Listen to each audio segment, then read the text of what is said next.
My cheating husband brought his mistress into our home, so I took everything in the divorce. To everyone else, we looked like the dream family. Big house, smiling kids, a husband with a good job in finance, a wife who stayed home, cooked dinner, helped with homework, and smiled at every school event. That was me, the smiling wife.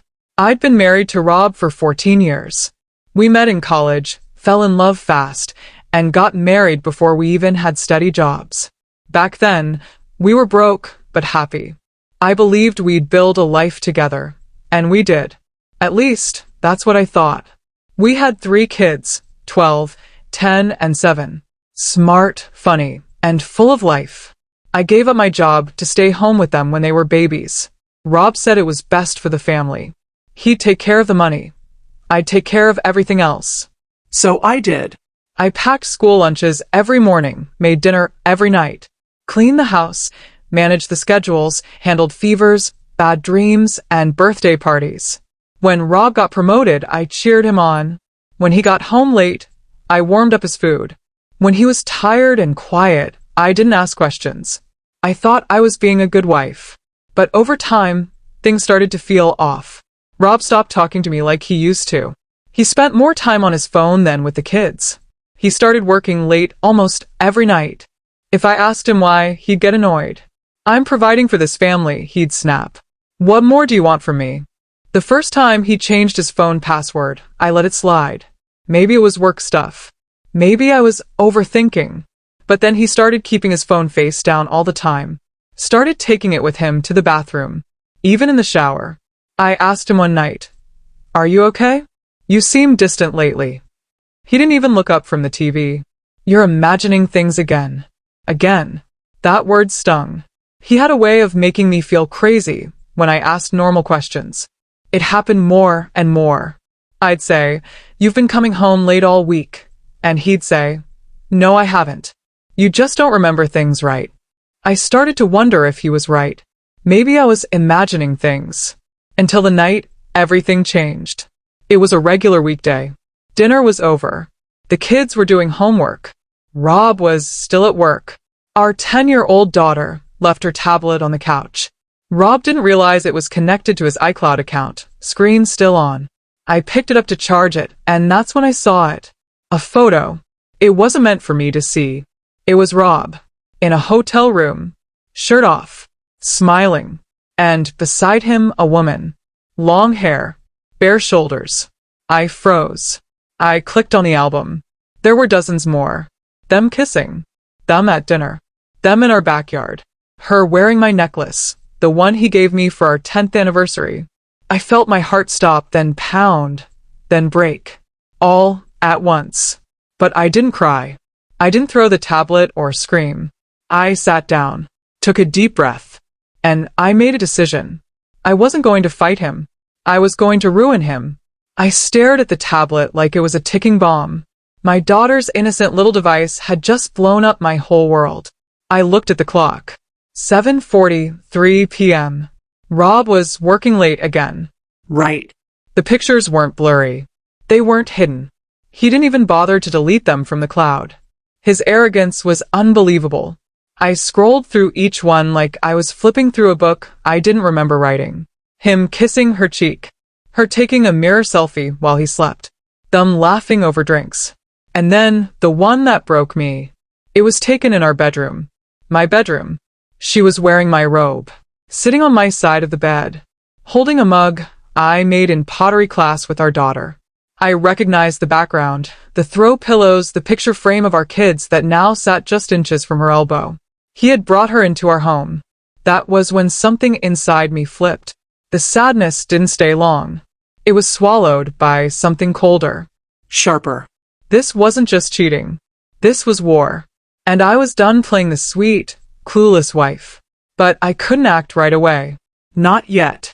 I had 3 kids upstairs, homework on the table and dishes in the sink. My children still needed dinner. Life still needed to go on. At least until I could break him. So I tucked the tablet away, helped my kids get ready for bed, kissed their foreheads, and told them I loved them. I meant it more than ever. After they were asleep, I sat in the kitchen, alone in the dark, and made a list. Not a list of things to do. A list of things to destroy. 1. Rob's career. 2. Rob's relationship with his kids. 3. Rob's reputation. 4. Rob's sense of control. I didn't want to just leave him. I wanted him to feel what it was like to lose everything. But I had to be smart. The old me would have confronted him that night. Thrown things. Screamed. Cried. But I knew better now. He would twist it. Make me look crazy. Gaslight me like always. So instead, I smiled. I waited. I cleaned up the kitchen. I folded laundry. I greeted him at the door at 10:12 p.m., just like always. Long day? I asked. He looked tired and annoyed, phone still in his hand. Yeah, don't start. I wasn't, I said sweetly. Just asking. He went straight upstairs, took a shower, fell asleep next to me like he hadn't just been lying in another woman's arms. And I lay beside him in silence, thinking, you have no idea what's coming. From that night on, I became two people. One was the quiet, helpful wife who smiled at breakfast, packed school lunches, and told Rob, drive safe, as he left for work. The other was a woman on a mission, and I was deadly focused. The first thing I did was create a secret email. Nothing with my name in it. Something boring and forgettable. Then I signed up for cloud storage, saved every single photo from that tablet, and started documenting everything. Every late-night excuse. Every text message he sent by mistake. Every time he showed up in a new shirt I didn't buy. I even took photos of the laundry when I found lipstick smudges or perfume I didn't wear. I wasn't guessing anymore. I was building a case. Because I knew what kind of man Rob was. If I left with just my story, he'd twist it into his own. He'd say I was unstable, emotional, and lazy. That I let myself go. That I was jealous of his success. So I kept my mouth shut and my eyes open. I started stashing money. Grocery money, birthday money, random cash from my old wallet. I opened a new bank account under my maiden name. Every dollar I saved went there. It wasn't much yet, but it was mine. Then came the second move. I got a job. A remote job, working as a virtual assistant. It didn't pay much at first, but it gave me freedom, experience, something to build on. And most importantly, it gave me confidence again. Funny how I'd spent years thinking I couldn't do anything outside the house. Rob made it seem like I was lucky to stay home. Like I owed him for doing the hard stuff. Turns out he had no idea what hard even looked like. I worked late at night after the kids went to bed. I answered emails, booked appointments, and made spreadsheets. And little by little, I remembered who I was before I became Rob's shadow. He didn't notice. He never paid attention to what I did, as long as dinner was hot and the kids were quiet. So I let him live in his fantasy. I let him believe he still had control. Let him roll in past 10 p.m., smelling like a mix of cologne and guilt. Let him kiss the kids goodnight with a fake smile. Let him treat me like furniture, something he could walk past without looking. I let him because I wasn't done collecting. Then one night, I saw a message pop up on his phone while he was asleep. Her name was saved as Danny. Real original. The message said, I miss you already. She doesn't suspect anything, right? I took a photo of the screen. No, sweetie. She doesn't. But she will. Not today. Not tomorrow. But soon. And when I'm done, you both will miss what you never appreciated. By now, I had turned keeping secrets into an art. Every smile I gave Rob was fake. Every question I asked him was bait. And every time I made his favorite dinner, I pictured feeding it to him from across a courtroom table, while I watched him lose everything. He still thought I was clueless. That was the best part. He had no idea that while he was cheating in hotel rooms, I was building a case strong enough to crush him in court. No yelling. No chaos. Just quiet, cold, perfect evidence. But Rob was getting sloppy. He started texting her while sitting right across from me at dinner.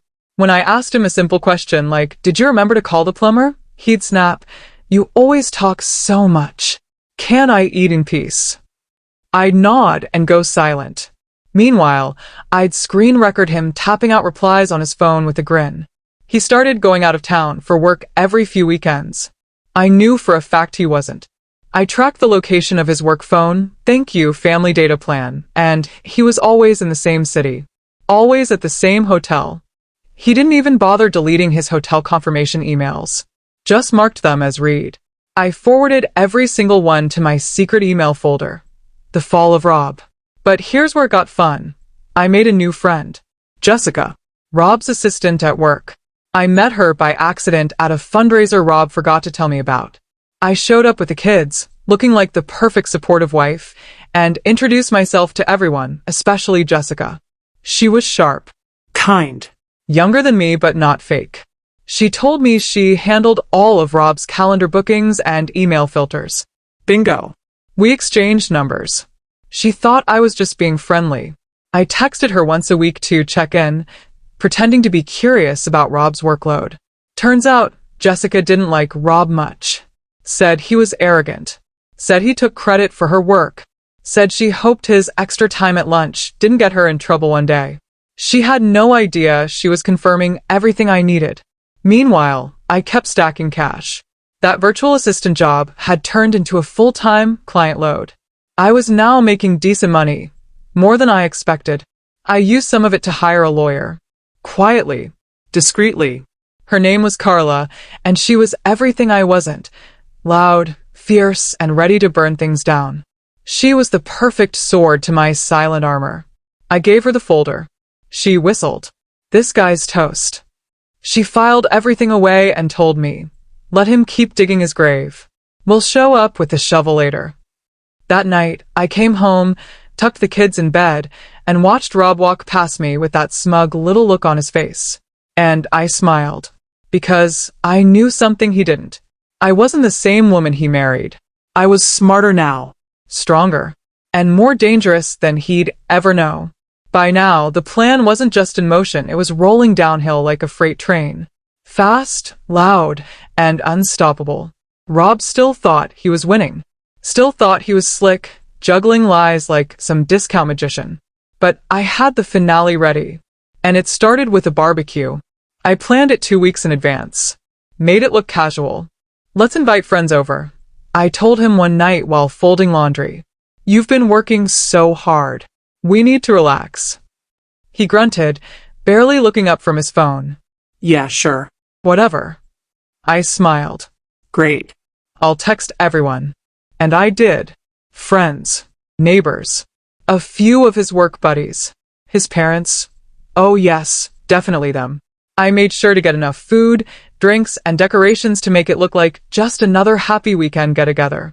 But this wasn't just a barbecue. This was the opening act of my revenge tour. The day arrived. Sun out. Grill hot. Kids running around the yard with water guns. Everyone laughing and enjoying themselves. I dressed like the version of me he didn't remember. Hair done. Skin glowing. Wearing the red summer dress he once said showed too much. Funny, now he barely noticed what I wore at all. People started arriving. Small talk. Drinks. Laughter. Rob stood around pretending to be the proud family man. Shaking hands. Smiling fake smiles. And then, she showed up. I hadn't invited her. I didn't need to. She brought herself. She walked in like she owned the place, holding a bottle of wine, wearing heels too high for the grass and a smile too wide for her face. She was bold, I'll give her that. Rob froze for half a second when he saw her, then recovered quickly and played it off like she was just some casual work friend. Babe, he said, turning to me. This is Danielle. She works in marketing. Danielle. Not Danny. So this was the woman he gave my necklace to. The woman who wore my robe, drank from my mug, laid in my bed. I shook her hand and smiled like she hadn't been sleeping with my husband in hotels and sneaking out while my kids were eating cereal at the table. Oh, Danielle. I said, eyes wide. Nice to finally meet you. I've heard so much. She blinked. Oh, yes, I said sweetly. Rob talks about you all the time. She glanced at him. He looked nervous. Good. She didn't stay long. She could feel the eyes on her. People noticed. They always do. I made sure of that, little seeds planted in earlier conversations. Small hints dropped here and there. She's not his coworker, someone whispered. I think I saw her get into his car once, someone else added. It spread like wildfire. Danielle left after less than an hour. Said she had another thing to get to. Sure, honey. Run along. Rob tried to keep things normal after that, but he could feel it too. Something had changed. The room had shifted. The walls were closing in. He didn't say a word to me that night, but I smiled while doing the dishes, watching him from the kitchen window. Because this wasn't even the big moment yet. This was just the tremor before the earthquake. 3 days after the barbecue, Rob was still walking around the house like a man being hunted, because he was. He barely spoke, barely made eye contact. His ego was dented. He must have sensed Danielle's arrival had rattled the perfect little image he'd built. But he still didn't know how much I knew. So I gave him what he craved most, peace and silence. Until the day I took it all away. It was a Tuesday. The kids were at school. The house was quiet. Rob had just gotten back from another meeting, wearing a wrinkled shirt and smelling like cheap hotel soap. Perfect. I had everything set up on the dining room table. The evidence, the timeline, the photos, printouts of the hotel bookings, the screenshots, the messages. One big, neat, painful collage. Next to it sat a thick envelope with divorce papers inside and a full custody request. All legally prepped and ready to go. When he walked in, I was calm. Hey, I said. Got a minute? He raised an eyebrow. I just walked in. Can it wait? No, I said. It really can't. He stepped into the dining room and froze. What is this? He said, his voice already turning sharp. You know what this is, I replied. Go ahead. Take a look. He stared at the table, then at me, then back at the photos. His face went pale. His hands curled into fists. You went through my stuff? No, I said. Your daughter's tablet, actually. But thanks for confirming everything. He flipped through the papers like he was trying to make sense of it all, but I knew what he was really thinking. How did I miss this? He looked up. You've been planning this. For months, I said. You sneaky little. Careful, I warned. Every word you say from now on might end up in court. His mouth opened, then shut. I pushed the envelope toward him. Divorce. Custody. Child support. Alimony. You'll sign it all. You really think a judge is going to give you full custody? He snapped. I have photos of you bringing your mistress into our home, I said coolly. Messages where you call our son a little brat. Emails showing you lied about work trips. And I have a lawyer who lives for this kind of thing. He sat down hard. I stayed standing. You should know, I said, your boss is getting a copy of everything. Danielle works under you. That's a direct policy violation, isn't it? He stared at me speechless. For someone who thinks he's so smart, I added, you're really bad at covering your tracks. Silence. Then the last nail. You gave her my necklace, I said quietly. Our anniversary necklace. You let her wear my robe, drink from my cup, in my house. He looked like he wanted to argue, but there was nothing left to say. You don't live here anymore, I said. You'll leave before the kids get home. And he did. For once, Rob couldn't talk or yell or twist things. He just grabbed a duffel bag, slammed the door, and disappeared. That was the last time he stood in our living room as a husband. The rest of the war would be fought in court. But the best part? He'd already lost. When Rob left the house that day, it didn't feel like freedom at first. It felt like a bomb had gone off and left everything eerily quiet. I stood in the living room, staring at the door he slammed behind him, waiting for the shaking to stop. Waiting for the next hit. Waiting for fear to kick in. But it didn't. Instead, I felt something else rising up inside me. Power. Real power. Not the kind that comes from shouting or throwing dishes. The kind that comes from knowing you did everything right, and now karma has shown up in high heels and a law degree. His name wasn't on the lease anymore. I made sure of that months ago. Quietly had the house transferred to me in full when I refinanced it. He never noticed. He never looked at papers I told him were just for school stuff or kids' camp forms. He was too busy sneaking around with Danielle to check the fine print. The first hearing came 2 weeks later. Rob walked in with a smug look, wearing a sharp suit, acting like the judge was going to be impressed by his career and dismiss my dramatic accusations. He had no idea I had a whole binder labeled Exhibit Rob's Stupidity.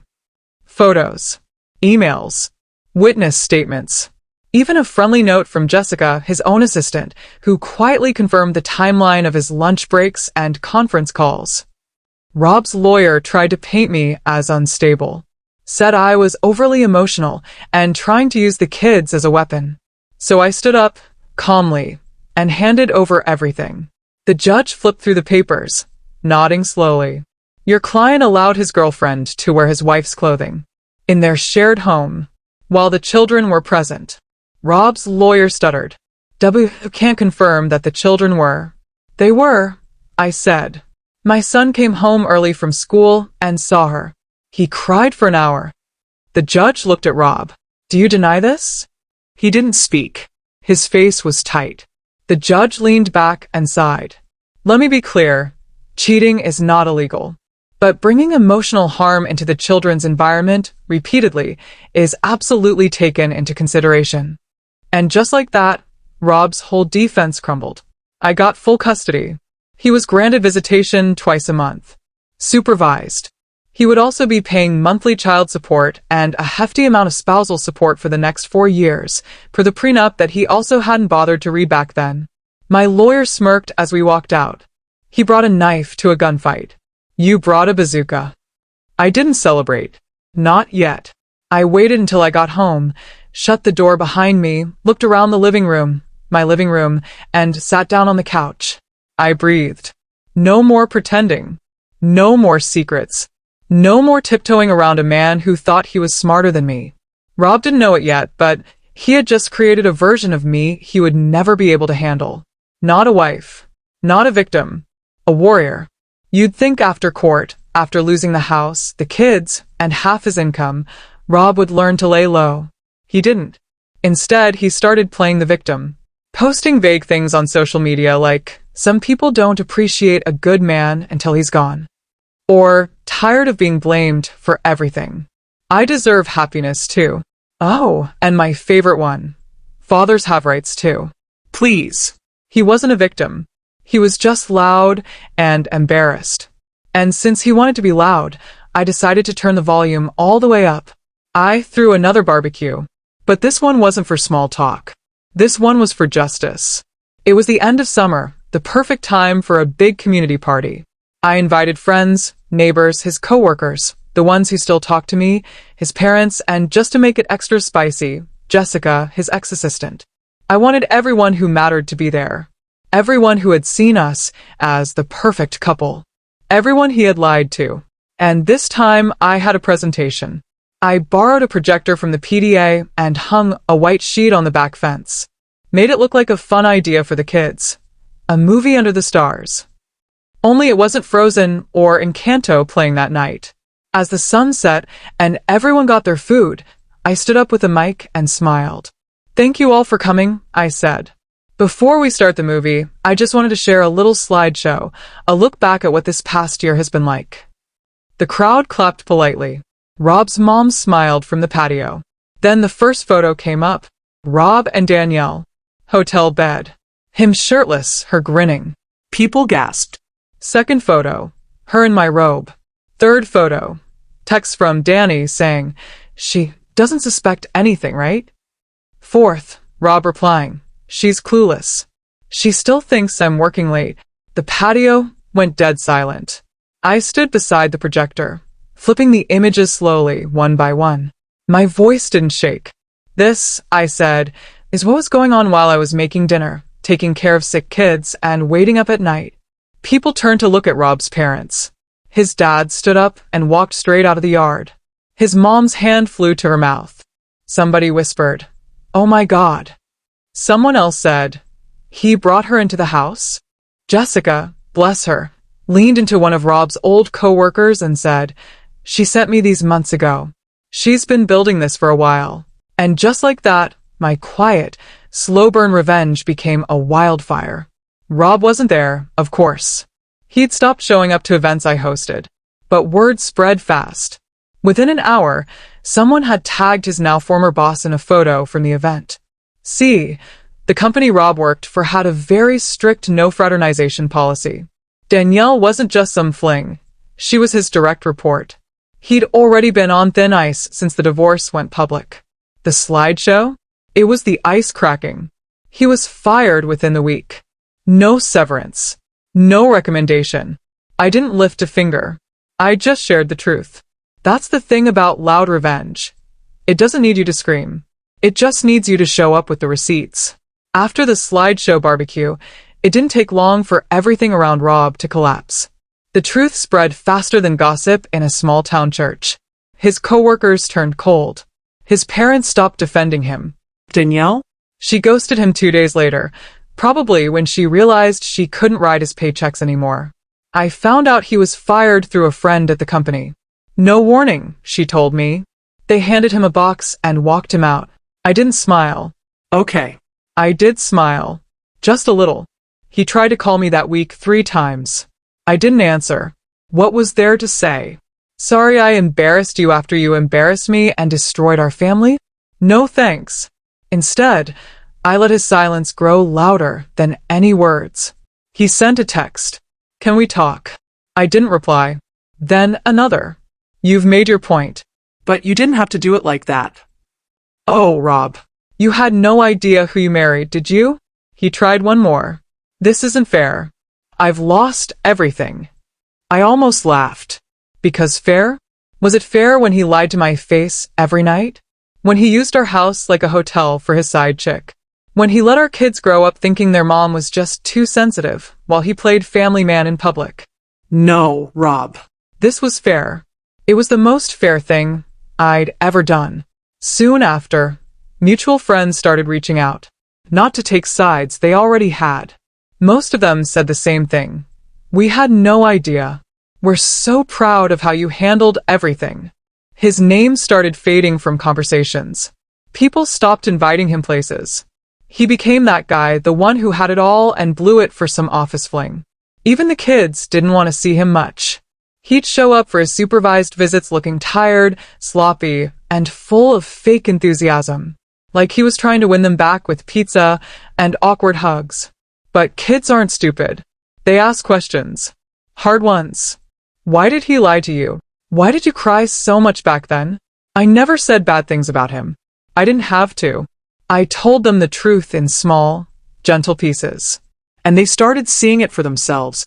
They saw who showed up to their school events, who helped with homework, who packed their lunch, who stayed up with them when they were sick. It wasn't Rob. It was me. The day he asked for unsupervised visits, my lawyer laughed. Let him try, she said. We'll remind the court of the time he left the kids alone with Danielle, the woman he introduced as Mommy's friend. Yeah, that happened. Needless to say, the court said no. So Rob went back to his sad little apartment, jobless, girlfriendless, and with nothing but twice-a-month playdates to remind him of the family he lost. I didn't have to scream, fight, or break anything.